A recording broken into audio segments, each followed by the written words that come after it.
கடலூர் மாவட்டம் வேப்பூர் அருகே விஜயகாந்த் ரசிகரின் அபூர்வ சம்பவம் இது. காஞ்சிராங்குளம் கிராமத்தைச் சேர்ந்த செல்வராசு மறைந்த நடிகர் கேப்டன் விஜயகாந்தின் தீவிர ரசிகர். தனது இதயத்தில் இடம் பிடித்த விஜயகாந்தை என்றும் நினைவில் நிறுத்திக் கொள்ள புதியதாக கட்டிய வீட்டின் கதவுகள், ஜன்னல்கள் என எங்கும் பல அடி உயரத்தில் கேப்டன் உருவப்படங்களை அழகாக பொறித்து வைத்து அனைவரையும் ஆச்சரியத்தில் ஆழ்த்தியுள்ளார். விஜயகாந்த் எப்போதும் எங்கள் குடும்பத்தோடு சேர்ந்து இருப்பது போலவே உணர்கிறேன், அதனால் மன நிம்மதி கிடைத்திருக்கிறது என்கிறார் செல்வராசு. இந்த செய்தி பரவியதும் அருகாமை பகுதிகளில் உள்ள விஜயகாந்த் ரசிகர்கள் பலரும் அந்த வீட்டிற்கு வந்து கேப்டன் உருவங்களை கண்டுகளித்து புகழ்ந்து வருகிறார்கள். என்னுடைய ஊர் வந்து கடலூர் மாவட்டம் மங்களூர் ஒன்றியம் காஞ்சிராங்குளம் கிளை கழகம்.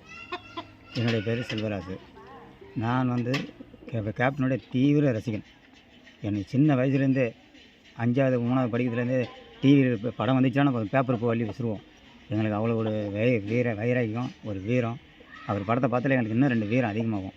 நான் தீவிர ரசிகன். இன்றைக்கும் சரி தான், விஜயகாந்த் படம்னால் எந்த வேலையானாலும் போட்டு முதல்ல கிளம்பிட்டுருவேன். எனக்கு அவருடைய படம் பிடிக்கும். 2வது அவருடைய செயல், மக்களுக்கு நல்லது செய்யணுங்கிற ஒரு எண்ணம் வச்சுருக்கீங்களா, அதுலேருந்து எனக்கு இன்னும் தீவிரமாகி போச்சு.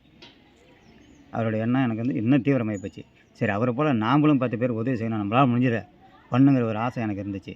அந்த வெறித்தனம் தான் நான் இன்றைக்கும் வருஷத்துக்கு 3 தடவை எங்கள் கிராமத்தில் நாங்கள் பொதுமக்களுக்கு அன்னதானம் வழங்குகிறோம், ஆசிரமத்துக்கு அன்னதானம் போடுறோம், முடியாதவர்களுக்கு எங்களால் முடிந்த உதவியை செய்கிறோம்.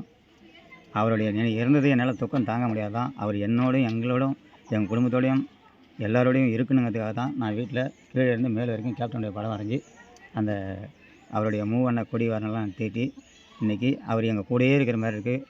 தூங்கும்போது கூட ரொம்ப சந்தோஷமாக தூங்குறேன். எங்கள் கூட இருக்கிறதுனால அவர் எங்கேயும் போகலை. எங்களோட இல்லத்திலும் இருக்கார், மக்கள் மனதிலும் இருக்கார், என் குடும்பத்தில் உள்ள அனைவருடைய மனதிலும் இருக்கார்.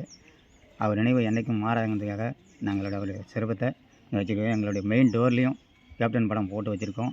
எல்லா ஊர்லேயும் வந்து பார்க்குறாங்க. எல்லோரும் சூப்பர், அருமையாக இருக்குது, நல்லா செஞ்சுருக்கிற, கேப்டன் இந்த அளவுக்குலாம் நீ பயன்படுத்தியே. சில பேர் கேட்குறாங்க, நீ கேப்டன் இந்த அளவுக்கு நேசிக்கிற, கேப்டன் உனக்கு என்ன கொடுத்தானுங்களே, கேப்டன் எனக்கு என்ன கொடுத்தாங்க, நான் கேப்டனுக்கு என்ன செய்திருக்கிறேன்னு தான் நான் இப்போ நினைக்கிறேன். ஏன்னா அந்தளவுக்கு அவர் செய்த தொண்டு என் மனசில் பாதிச்சிருக்கு. அவரை போல் நானும் செய்யணுங்கிற வைராக்கியத்தில் தான் நான் இதை செஞ்சுருக்கேன். என்றைக்கும் இப்போ கேப்டன் வாழ்க, கேப்டன் வாழ்க. நன்றி, வணக்கம்.